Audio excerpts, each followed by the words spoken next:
Relations and functions. Relation क्या है? Relation is the subset of the cartesian product of two non empty set से A and B. कोई भी non empty set है, set A ले लो तुम्हारा, ए बी सी, ये नॉन एम्प्टी सेट है, इसके अंदर कुछ न कुछ है। कोई बी है जो नॉन एम्प्टी सेट है, मान लो 1 2 3, ये भी एक नॉन एम्प्टी सेट है क्योंकि इसके अंदर भी कुछ न कुछ है। ये दो नॉन एम्प्टी सेट है। इसका कार्टेशियन प्रोडक्ट, कार्टेशियन प्रोडक्ट क्या होता है? Cartesian product is the simple cross product of two sets. Vector में पढ़ा होगा क्रॉस प्रोडक्ट। क्रॉस प्रोडक्ट कोई भी दो सेट का क्रॉस प्रोडक्ट है, उसको कार्टेशियन प्रोडक्ट बोलते हैं। क्रॉस प्रोडक्ट कैसे निकालते हैं? देखो example, set A is equal to A, हमने सेट ए ले लिया कोई जिसके अंदर ए बी सी 3 एलिमेंट है, सेट बी ले लिया उसके अंदर डी ई एफ 3 एलिमेंट है। कार्टेशियन प्रोडक्ट कैसे निकालते हैं? ए क्रॉस बी होता है। ए क्रॉस बी कैसे निकालते हैं? सिंपली ए क्रॉस बी निकालने के लिए ए का फर्स्ट एलिमेंट और बी का सेकंड फर्स्ट एलिमेंट ले लिए एक में, इसको डुप्लेट बोलते हैं। डुप्लेट या पेयर, जो भी बोलना है तुमको बोलो। पेयर बनता है दो एलिमेंट का। जैसे cross product A and B, तीन सेट का क्रॉस प्रोडक्ट कराएंगे तो उसमें ट्रिपलेट बनेगा। ए बी और कोई मान लो सी है, सेट जी एच आई, तो उसमें ट्रिपलेट बनेगा। जैसे ए डी है, ए क्रॉस बी में ए कॉमा डी है, तो ए क्रॉस बी क्रॉस सी में ए कॉमा बी ए कॉमा डी कॉमा जी बनेगा। ठीक है, तो ए कॉमा डी। इसके बाद ए के साथ ई लेंगे, ए कॉमा ई, ए के साथ एफ लेंगे, ए कॉमा एफ, ए के साथ हो गया एफ खत्म। और बी के साथ लेंगे, बी के साथ डी लेंगे, बी के साथ डी, बी के साथ ई लेंगे, बी के साथ एफ लेंगे, बी के साथ एफ लेंगे। ठीक है, वैसे ही सी के साथ लेंगे, अभी और है इसमें, सी के साथ लेंगे, सी के साथ लेंगे, सी के साथ डी लेंगे, सी के साथ ई लेंगे और सी के साथ एफ भी लेंगे। हो गया कार्टेशियन प्रोडक्ट। इतना हुआ। कार्टेशियन प्रोडक्ट जो निकालते हैं ए क्रॉस बी, उसमें कितना एलिमेंट होगा? Number of elements in the A cross B. अच्छा, ए क्रॉस बी भी एक सेट ही होगा जिसके अंदर एलिमेंट के तौर पर डुप्लेट या पेयर रहेंगे।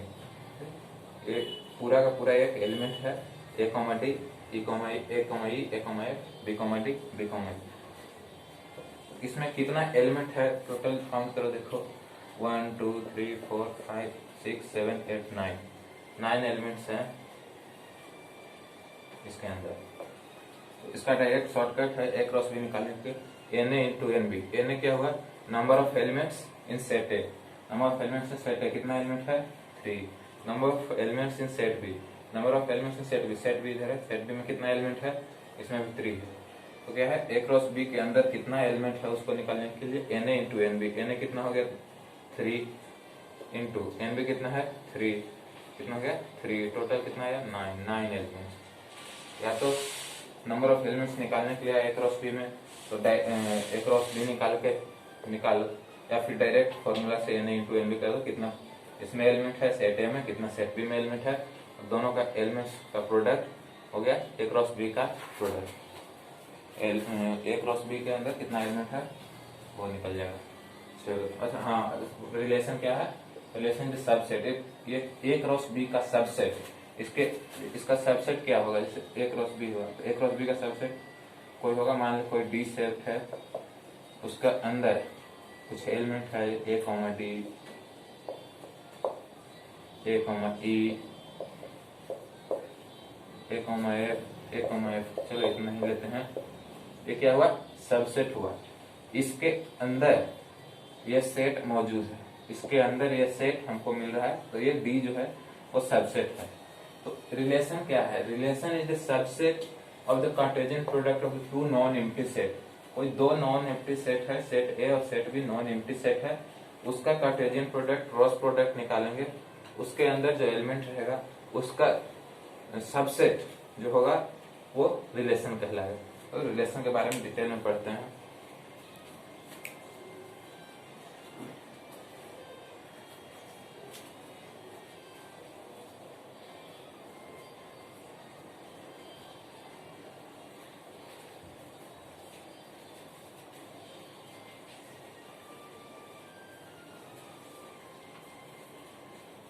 रिलेशन के बारे में डिटेल में पढ़ते हैं।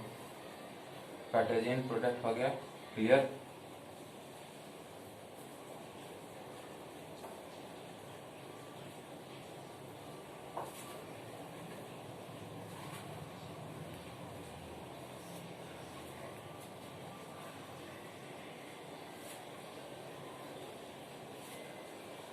तो रिलेशन एक सिंपली जैसे हम लोग रिलेशन बनाते हैं, जैसे कोई जैसे देख लो राम जो है श्याम का फादर है, Ram is the father of Shyam.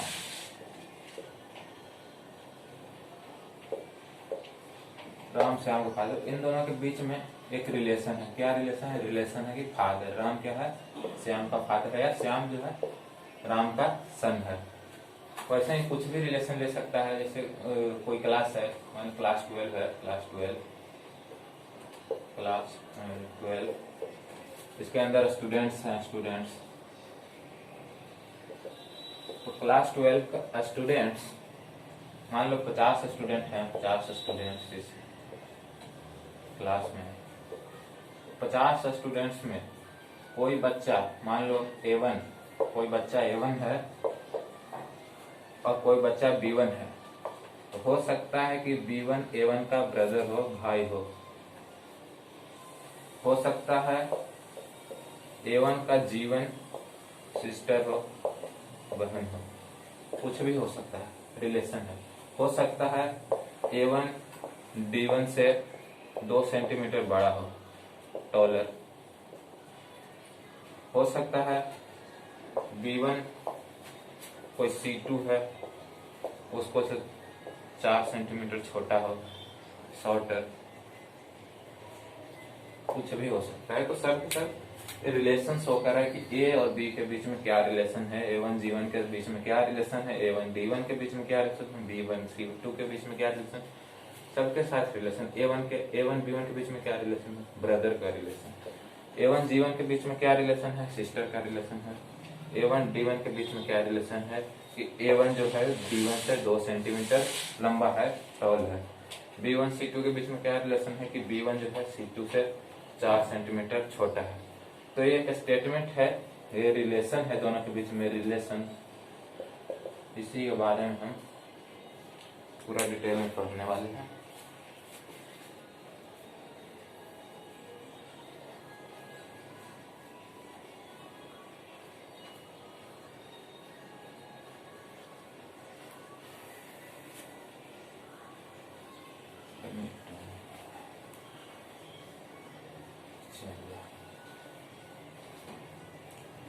इसके अंदर रिलेशन का कुछ टाइप्स है, वो डिस्कस कर लेते हैं। टाइप्स ऑफ रिलेशन, रिलेशन के कुछ टाइप्स है। पहला टाइप्स डिस्कस कर लेते हैं। पहला टाइप होता है रिफ्लेक्सिव। बोर्ड में क्वेश्चन इसी सेक्शन से आता है, सारा क्वेश्चन लगभग आता है इसी सेक्शन से बोर्ड में। टाइप्स ऑफ रिलेशन से क्वेश्चन आता है, खासकर इक्विवेलेंस। एक इक्विवेलेंस रिलेशन है जिस पर मोस्टली क्वेश्चन आते हैं। सारे देखते हैं क्या है रिफ्लेक्सिव रिलेशन क्या है। तो रिफ्लेक्सिव तो कोई भी सेट हो, जैसे सेट ए, इसके अंदर कोई एलिमेंट है 1 2 3 डॉट डॉट डॉट, छोड़ 3 ही लेते हैं, 3 एलिमेंट है इसके सेट ए के अंदर। तो रिफ्लेक्सिव रिलेशन कहता है कि जितना भी एलिमेंट हो सेट ए के अंदर, एवरी एलिमेंट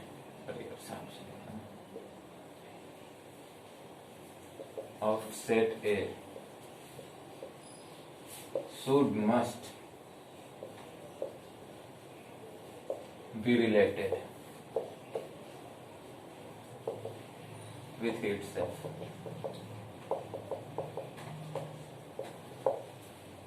मैथमेटिकली अगर लिखें तो इफ नहीं, A बिलोंग्स टू R, मतलब यही है इसका स्टेटमेंट रिफ्लेक्सिव का कि सेट ए का या गिवन सेट का जितना भी एलिमेंट है उसके अंदर वो सब के सब खुद के साथ रिलेशन में होना चाहिए, खुद के साथ रिलेशन में होना चाहिए।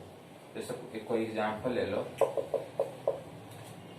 एग्जांपल है सेट दिया हुआ है, सेट ए है, इसके अंदर है कि स्टूडेंट्स ऑफ क्लास 12, क्लास 12 का स्टूडेंट का सेट है। तो रिलेशन क्या दिया हुआ है, रिलेशन दिया हुआ है students study in the same class.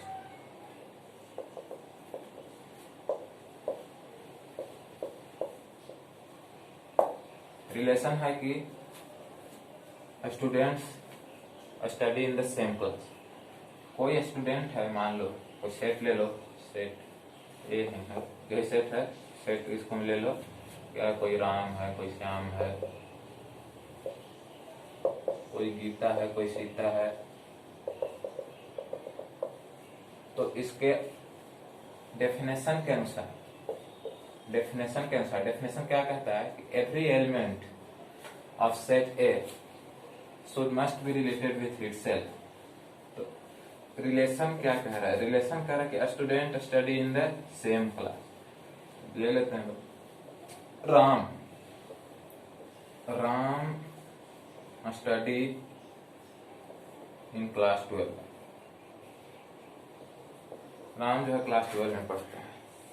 तो अकॉर्डिंग टू रिलेशन, राम जो क्लास 12 में पढ़, मतलब ये बिलोंग्स कर रहा है सेट से, राम क्लास 12 में पढ़ रहा है, तो राम खुद क्लास 12 में पढ़ रहा है। तो ए कमा है, देखो इधर राम क्लास 12 में पढ़ रहा है, तो राम क्लास 12 में पढ़ रहा है तो खुद वहीं पढ़ रहा है।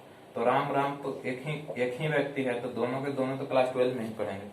तो यहाँ Ram comma Ram study belongs to R, relation के अनुसार ये काम कर रहा है। ये राम जो है रिलेशन में है, क्योंकि राम एक ही व्यक्ति है और वो उस क्लास में पढ़ रहा है, तो खुद के साथ रिलेशन में तो रहेगा। उसी तरह श्याम भी उसी क्लास में पढ़ता है, तो खुद के साथ रिलेशन में है, क्योंकि वो उस क्लास में पढ़ रहा है। सिमिलरली ये दोनों भी हैं। एक रिफ्लेक्सिव रिलेशन का एग्जाम्पल। चलो नेक्स्ट है सिमेट्रिक रिलेशन।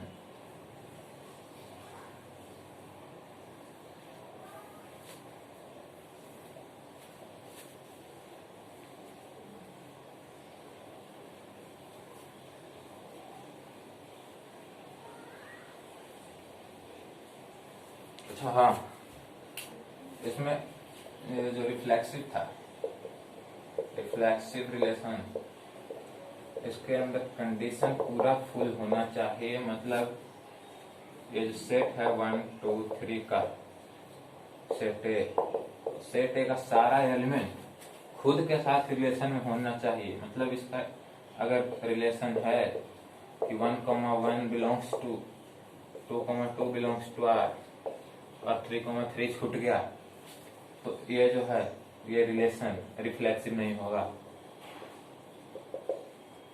कोई भी एक छूट गया तो रिफ्लेक्सिव नहीं होगा। रिफ्लेक्सिव होने के लिए, फॉर रिफ्लेक्सिव,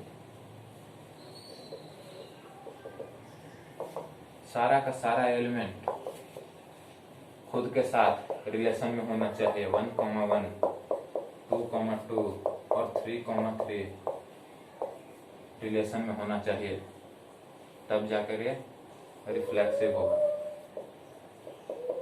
ये बहुत ही इम्पोर्टेंट चीज है, इसको ध्यान में रखें। क्वेश्चन में ये सब गड़बड़ होता है।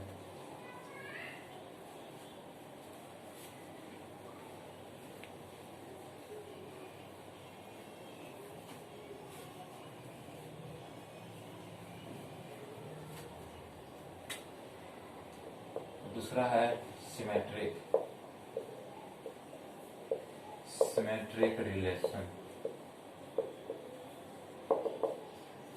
सिमेट्रिक रिलेशन क्या होता है? कोई भी दो एलिमेंट अगर रिलेशन में हो जाए, इसके लिए है for if A comma B belongs to R, then B comma A should also belongs to R. अगर A comma B कोई सेट दिया हुआ है, सेट A है, मान लो A comma B comma C comma D, और रिलेशन दिया हुआ है, अगर कोई सेट दिया हुआ है A comma B comma C comma D, तो सिमेट्रिक होने के लिए, फॉर सिमेट्रिक होने के लिए एक अगर A कॉमा B रिलेशन में है, belongs to R, then B comma A should also belongs to R। देखो इसका एक रिलेशन लिखते हैं, A comma B, B comma A, C comma A, A comma C, A comma D, D comma A, और भी जितना होगा, कितना होगा, टोटल कितना हो सकता है, टोटल क्रॉस प्रोडक्ट इसके अंदर हो सकता है 1 2 3 4, 4 into 4 16 एलिमेंट्स इसके अंदर आ सकते हैं, इतना ही लेते हैं। तो ये देखो, इसको सिमेट्रिक होने के लिए क्या कंडीशन है कि अगर A कॉमा B रिलेशन में है तो B कॉमा A भी रिलेशन में होना चाहिए, C कॉमा A रिलेशन में है तो A कॉमा C भी रिलेशन में होना चाहिए, A कॉमा D रिलेशन में है तो D कॉमा A भी रिलेशन में होना चाहिए। इतना बड़ा है, छोटा भी हो सकता है, इसके लिए A comma B, B comma A। दूसरा ले लो B comma D, B comma D अगर रिलेशन में है तो इसके लिए D कॉमा B को भी रिलेशन में होना चाहिए। ठीक है, इसको मैं देखो इफ है, इफ, इसमें ऑल को रिलेशन में नहीं होना कोई जरूरी नहीं है, इसमें इफ का मतलब अगर A कॉमा B रिलेशन में है, अगर A कॉमा B रिलेशन में है तब B कॉमा A को होना ही चाहिए, तब B कॉमा A जब होगा तभी एक सिमेट्रिक रिलेशन होगा, सिमेट्रिक रिलेशन होगा। चलो next is transitive relation.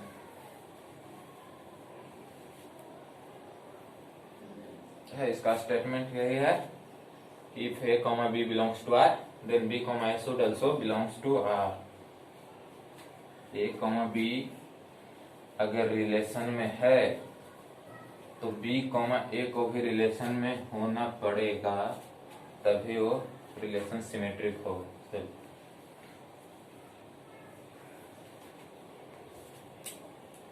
Transitive relation, transitive relation क्या है, इसमें भी है, if A comma B belongs to R, अगर A कॉमा B रिलेशन में है और and B comma C belongs to R, अगर A कॉमा B रिलेशन में है और B किसी और के साथ रिलेशन में है, B C के साथ रिलेशन में है, देन A कॉमा C, दो इसका शुरू वाला और इसका लास्ट वाला, A comma C should also belongs to R। एक कंडीशन है कि अगर A कॉमा B रिलेशन में है और B कॉमा C भी रिलेशन में है, तब A कॉमा C भी रिलेशन में होना चाहिए, और तब जाके इसको ट्रांजिटिव रिलेशन कहेंगे। इसका एग्जांपल देखते हैं। एग्जांपल, कोई सेट ले लो, कोई सेट है जिसके अंदर है ह्यूमन बीइंग्स इन अ टाउन, ह्यूमन बीइंग्स इन अ टाउन, इसमें रिलेशन क्या होगा, क्या ट्रांजिटिव होगा। तो रिलेशन ले लेते हैं कि works at the same place, works at the same place. कोई ह्यूमन बीइंग है, ये जो है सेट है ह्यूमन बीइंग, जितना भी आदमी रहता है एक शहर में उसका सेट है, सेट है। और रिलेशन क्या है? रिलेशन है कि वो जो आदमी है वो एक ही जगह पे काम करता है। तो एक ही जगह पे काम करता है, मान ले कोई भी हो, राम, रोहन, श्याम, जो भी है, उसको जैसे कोई राम है, चलो इसको ले लेते हैं इधर से, राम श्याम छोड़ो ABCD ले लेते हैं, कोई ए है, कोई बी है, कोई सी है, कोई डी है, ठीक है। तो एक अगर ए और बी एक जगह काम करता है, A, B आर से बिलोंग कर रहा है, और बी ए जो है किसी जगह पे काम करता है, उसी जगह पर बी भी काम करता है, और बी जो है वो कोई सी है उसके साथ काम करता है।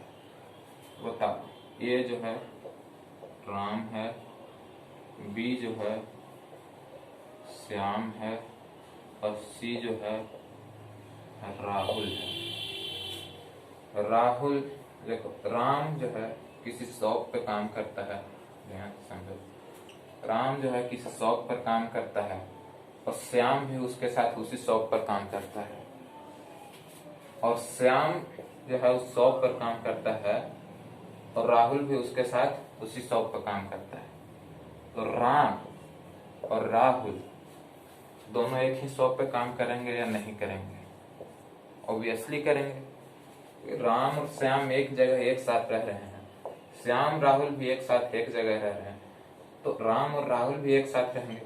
तो रिलेशन में हो गया कि A, B, B, C, then A, C, मतलब राम और सी राहुल, ये दोनों भी एक ही जगह पर काम कर रहे हैं, मतलब कंडीशन फुल कर रहा है।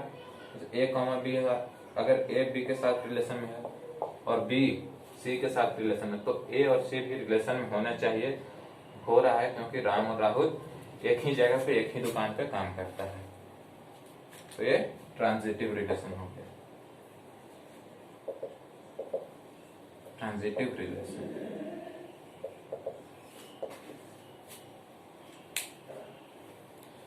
नोट कर लो।